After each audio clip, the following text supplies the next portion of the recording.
Hello everyone, thank you for attending. This session, I will talk about 100 Gbps OpenStack for providing high-performance NFV.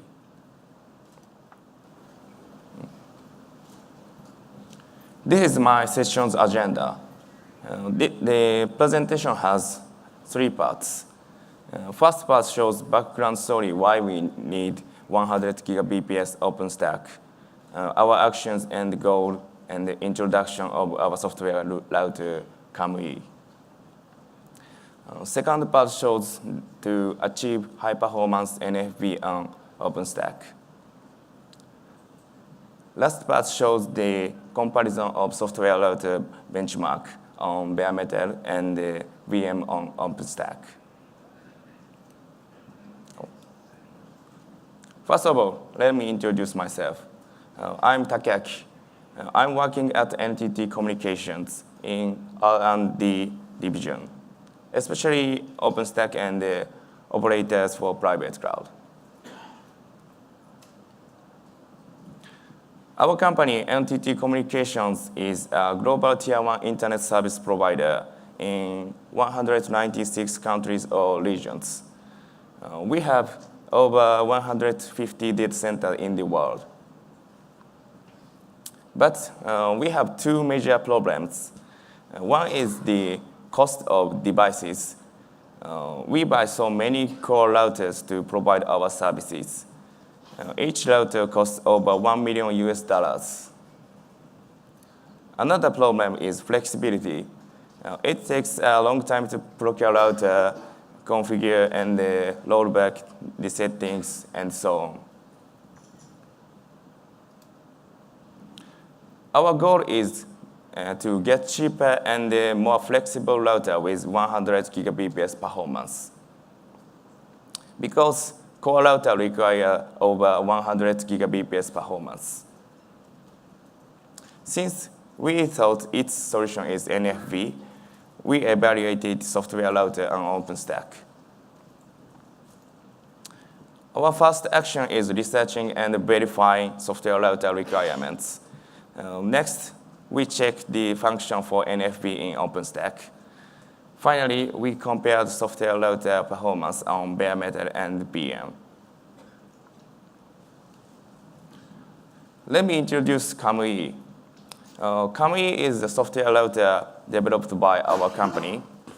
It achieves 146 Gbps performance with over 610 kilo IPv4 loads and 128 byte packets. Kamuee runs on ordinary servers without special hardware. It uses DPDK, POP-TRY, RCU, so it's just a DPDK application. This presentation does not evaluate Kamuee itself. If you want to know more about Kamuee, please check this YouTube. But this performance is on bare metal. For more flexibility, we want to deploy the router as NFV on OpenStack. What's the requirements of NFV deployments? High-performance NFV application require high bandwidth network port, low latency communication NIC to CPU, dedicated CPU cores, huge pages, and some CPU features. These are not just for Kamuee. High-performance DPDK application also needs them. To achieve DPDK application on OpenStack, let me talk about its functions. This is the overview of DPDK application deployment on OpenStack compute node.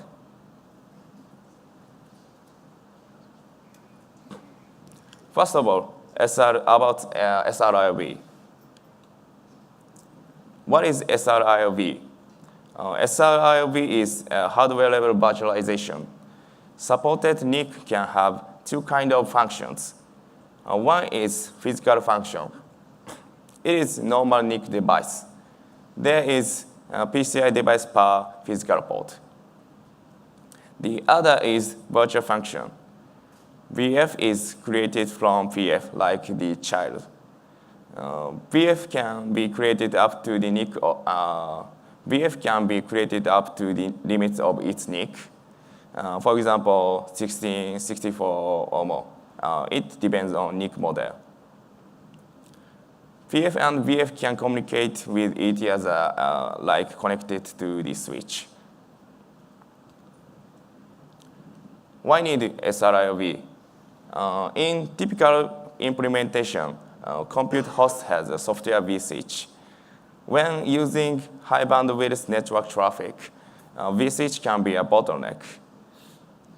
And vSwitch consumes compute host CPU resources. It affects guest VM. SRIOV is just attaching VF's PCI bus to the VM. Switching is completely done in NIC hardware.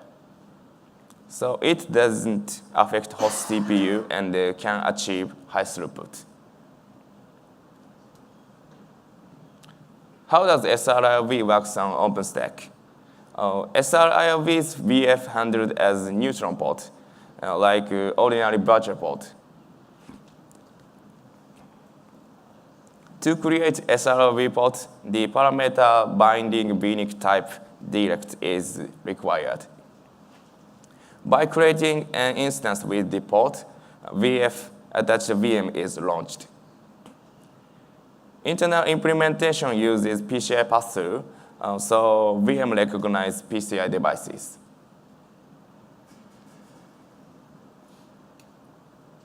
Next, about NUMA. What is NUMA? NUMA is non-uniform memory access. A server usually has multi-NUMA nodes. NUMA node has CPU cores, memory, PCI devices. Each NUMA node is connected by interconnect. The workload which uses interconnect has additional latency. For NFV application, it is necessary to consider NUMA topology.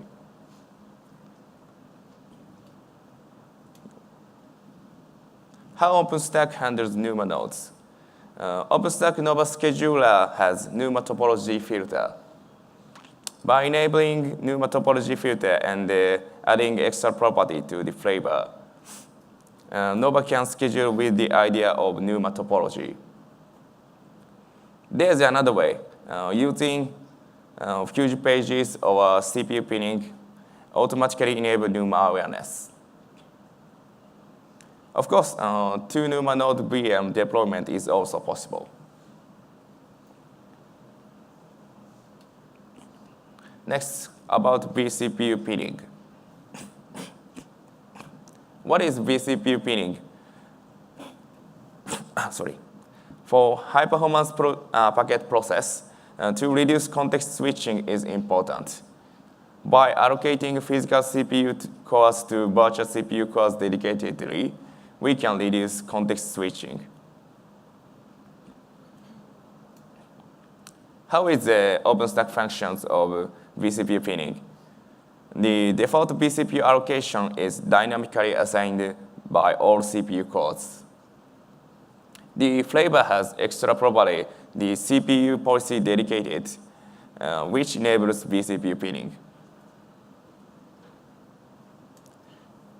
Next, about huge pages. What is huge pages? Typically, memory page size is segmented by 4 kilobytes. To use memory from virtual to physical, address translation is required. To translate them, translation look-aside buffer is used. It is a fast cache, but TLB table is limited. If TLB miss occurs, page walk is required. It causes additional latency. To solve this issue, page size should be increased to megabyte, 4 megabyte, or 1 gigabyte. This is huge page.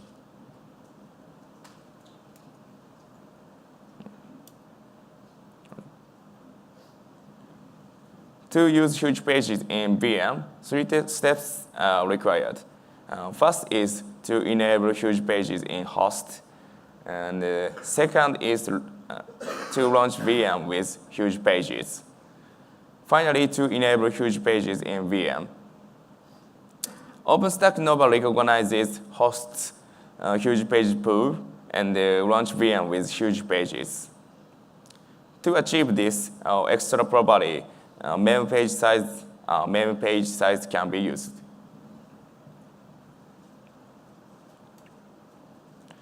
Finally, other CPU features. DPDK applications sometimes uses CPU features like SSSE3, SSSE4. In some distribution, CPU mode of VM is set as none by default. This CPU mode has only limited features. To enable more features, host model, host pass-through, or custom are needed. Now, let's move on to the benchmark. I will talk about our benchmarking environment. This is the hardware configuring. The server is Dell's 1U rack server. It has 14 cores on each NUMA node. The NIC is Mellanox Connect X4 100 gigabps adapter. It has 2 ports. The switch is Dell's 100 giga white box switch. It has 32 ports. This is our benchmarking architecture. Our packet generator is packet-gen DPDK. We use 2 servers for this. Kamuee is a software router. It forwards incoming packets to next hop. Next hop is just a server for evaluating forwarded packets. Whichever Kamuee is on bare metal or VM, this architecture is same.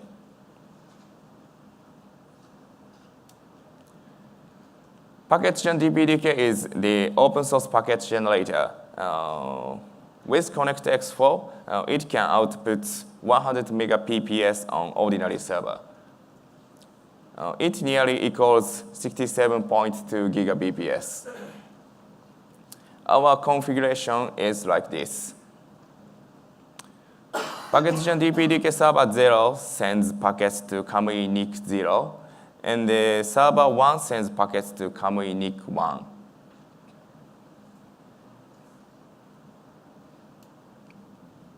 About Kamuee configuration. Using 26 cores, 16 gigabyte memory, and 2 NICs. On each NIC, only port 0 is used for Kamuee.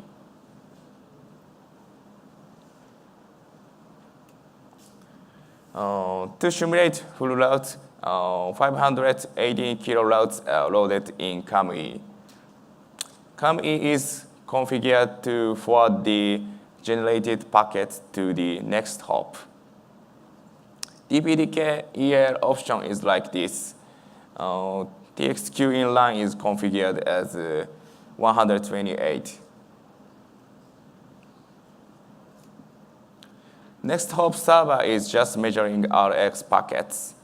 We used isstat.sh provided by Mellanox community. It uses RX packets PHY parameter on its tool. This is the hardware level packet counter. This method is not strictly accurate, but it is enough to evaluate the impact of virtualization.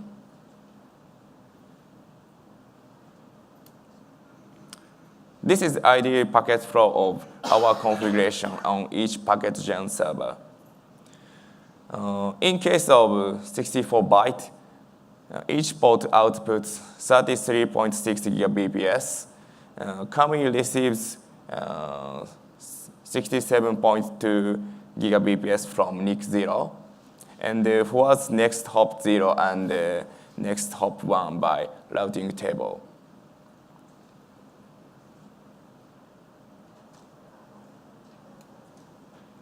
Packet-gen server 1 is almost same with server 0.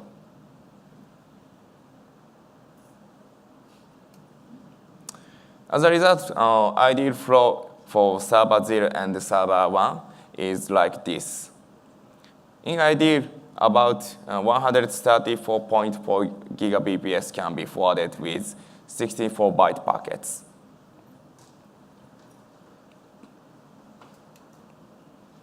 First, bare metal performance. In bare metal configuration, hyper-threading is of boot parameter like this. Isolated 1 to 27 cores from Linux processes and enabled huge pages. In Mellanox specific option, CQE compression is on. Only port 0 is used on 2 NICs. This is the result of benchmark. We achieve about 110 gigabps performance in 64-byte packets. 132 gigabps in 128 byte, and 163 gigabps in over 1,000 byte. Based on this benchmark result, we verified NFV performance.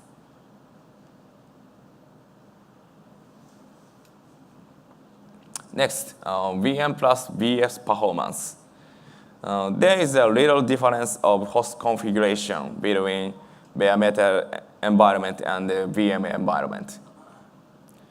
BTD and the IOMMU is on, SRIOV is enabled, and the number of VFs is configured as 1.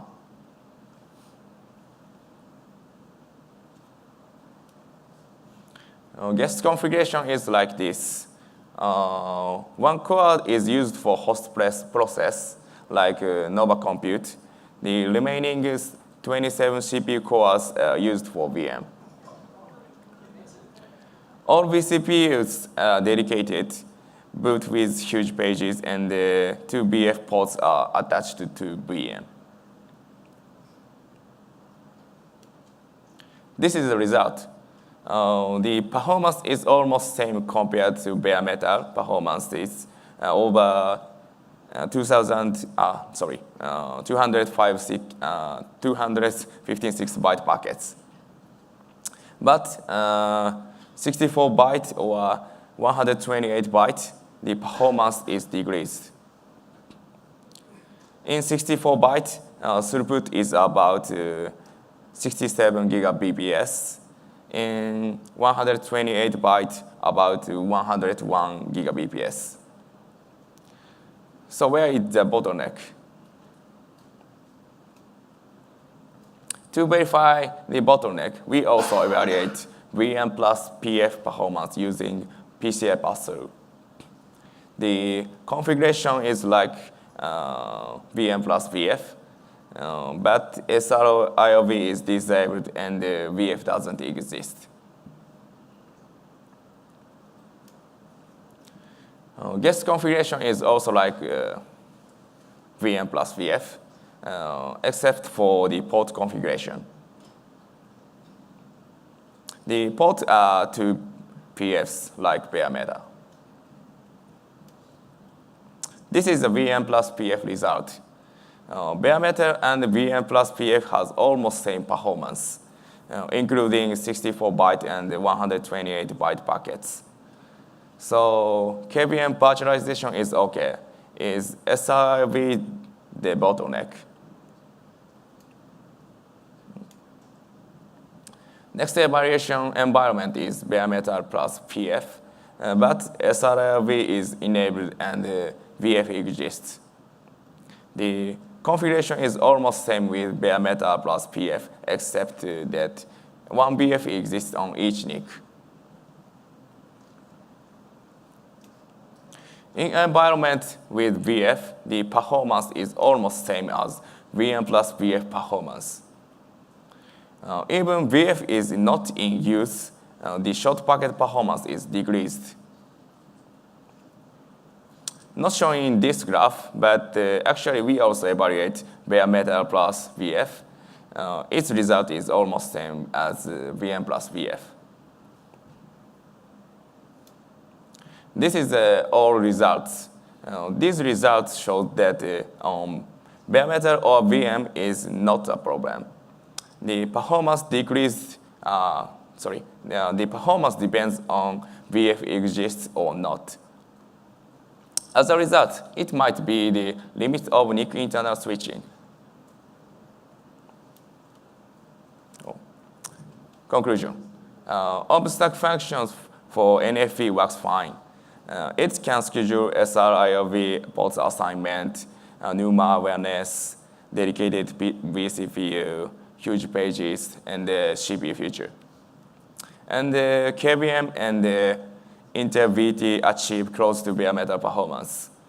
Its virtualization has no big effect on NFV performance. But evaluating SRIOV performance is required on each of your devices. SRIOV, its function is working fine, but internal implementation depends on its vendor. We cannot know about that.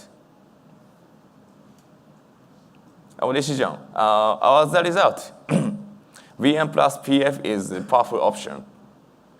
As you know, SRV's big advantage is multiple virtual port in one physical port. So it's very convenient for service chaining, using router, firewall, load balancer. But our purpose of this presentation is 100 gigabps router. It consumes almost all of host resources, especially CPU cores. So one host to one VM is a realistic option.